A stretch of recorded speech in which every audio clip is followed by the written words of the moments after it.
يوري مرقدي أغنية أنساك.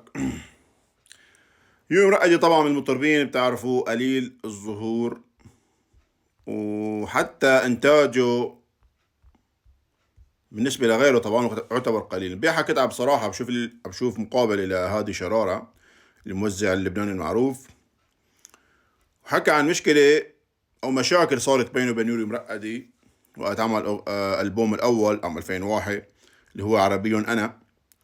فعليا عربي أنا كان فعليا أقوى ألبوم عمل. هلا بعدهم حبس النساء ويا حبك يا حبك بحبك موت ويا قاسي اللي منه رح أغني اليوم غنية اسمها أنساك لحزن على سعاد حسني، وأنا الموقع أدناه 2015.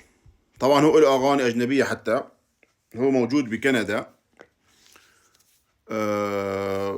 له أغاني مع أجانب بجوز ما كتير نحن كعرب نعرفون الأغاني هاي، لكن هو بأسلوبه وحكى على فكرة هذه شرارة هالموضوع. يعني بأسلوبه يوري مرقدي إنه لحن غربي، تمام. هو عازف طبعا، عازف جيتار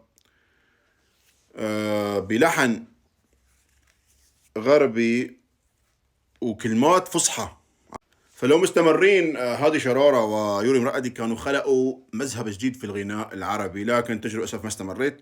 وبتلاحظوا لهلا يعني يوري مرقدي مقل بالإنتاج، وأيضا ما كتير مشهور مقارنة بغيره، مثلا وائل الكفوري أو نانسي عجرم أو غيره.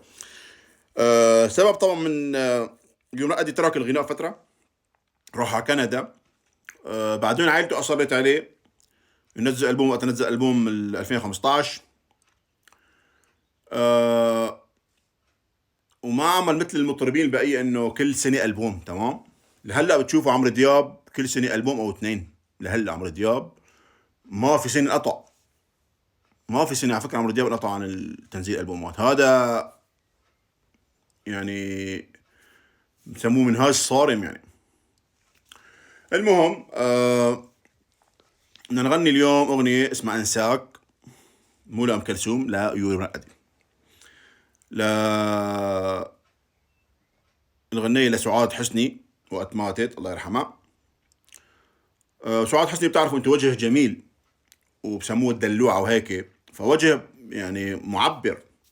والرسامين بيحبوا يرسموا هيك وجوه، مثل وجه أسمهان، وجه فيروز، بتعمل هيدي الحركة العظمة هي، أم كلثوم، تمام. فالظاهر طبعا انه يوري مرقدي يعشق سعاد حسني، ما بس فكرة انه بدي ينزل اغنية لاني وفاتها وكذا، لا، في بتحسوا في حب.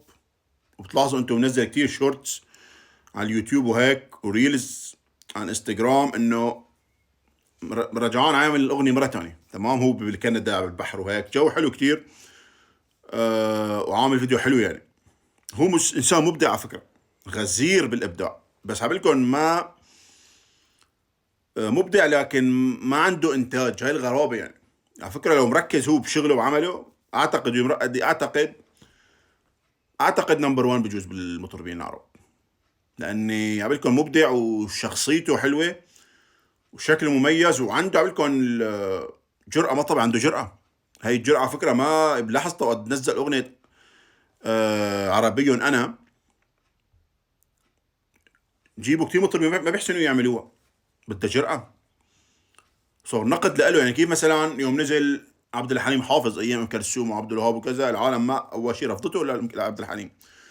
يعني وقت نزل تامر حسني بالنسبة لمطربين التسعينات أو كذا، إيهاب توفيق وعمرو دياب الأغاني القديمة كذا، كمان ببداية الجيل الشاب هو اللي تابع، تمام. لكن بشكل عام المجتمع رفض بداية، أنا بحكي لأن شيء بسموه ثورة على الواقع. فهمتوا كيف؟ أكبر ثورة عن جد فعليا هي ثورة يوري مرقدي. نبدأ الغنية. طبعا موسيقى أول شيء حلوة.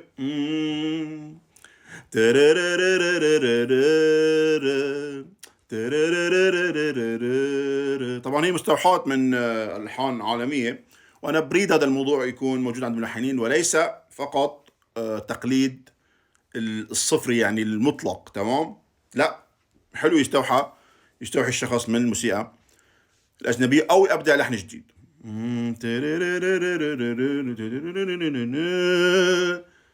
أنساك، مش ممكن يوم أنساك، ولا ممكن أنسى هواك يا أبو رمش كحيل. أهواك. يا سلام على الشرقي، شوفوا الشرقي. أنا لسه دايب بهواك، ولا ممكن يوم أنساك، يا أبو رمش كحيل. موسيقى عم تجي، عم بيطلع طبعا. ازاي ده انا عشت عشان القاك، علمني ازاي انساك لو مش حفضل معاك.